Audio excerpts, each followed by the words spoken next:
High స్పీడ్‌లో office నుంచి ఇంటికెళ్తే 5 లేదా 10 నిమిషాలు ముందుగా చేరుకుంటాం.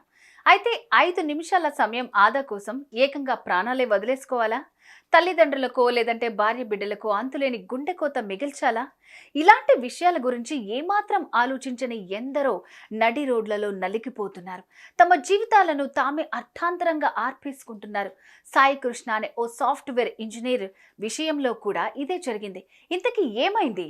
ఏ పనినైనా ప్రొఫెషనల్ గా పనిచేసే వాళ్ళు కావాలా? మీకు దగ్గరలో ఉన్న ఎక్స్పర్ట్స్ తో వెంటనే కనెక్ట్ అవ్వండి. ఇప్పుడే టాస్క్ యాప్ ని డౌన్లోడ్ చేసుకోండి. కొండంత భవిష్యత్తును కళ్ల ముందుంచుకుని ఆనందంగా జీవనయానాన్ని సాగించే అవకాశాన్ని చేజిక్కించుకుని హాయిగా జీవితం గడుపుతున్న ఈ కుర్రాడి పేరు ఆకుల సాయికృష్ణ.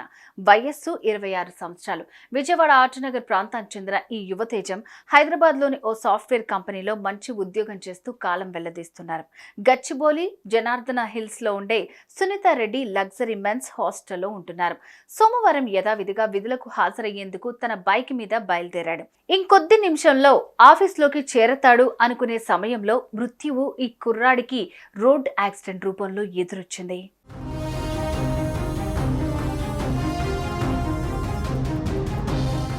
సాయికృష్ణ తన బైక్ మీద డిఎల్ఎఫ్ వెళ్లే సమయంలో రాయదుర్గం నుంచి డిఎల్ఎఫ్ వైపు వెళ్తున్న టీఎస్ఆర్టీసీ లోకల్ బస్ అతని ముందు వెళ్తోంది. కాస్తంత సందు కనిపించడంతో ఆ బస్సును ఓవర్టేక్ చేయాలన్న ఉద్దేశంతో తన వాహనాన్ని స్పీడ్గా లాగించాడు.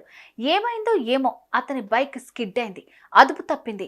ఆ వెంటనే సాయికృష్ణ రోడ్డు మీద పడిపోయాడు.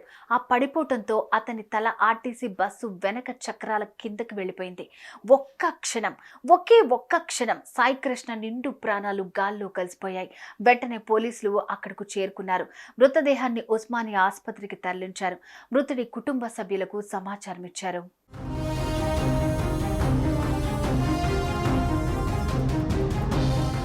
ఆర్టీసీ బస్సు వెనకగా వెళ్తే 1-2 నిమిషాలు మాత్రం లేట్ అయ్యే పరిస్థితి ఉంటుంది.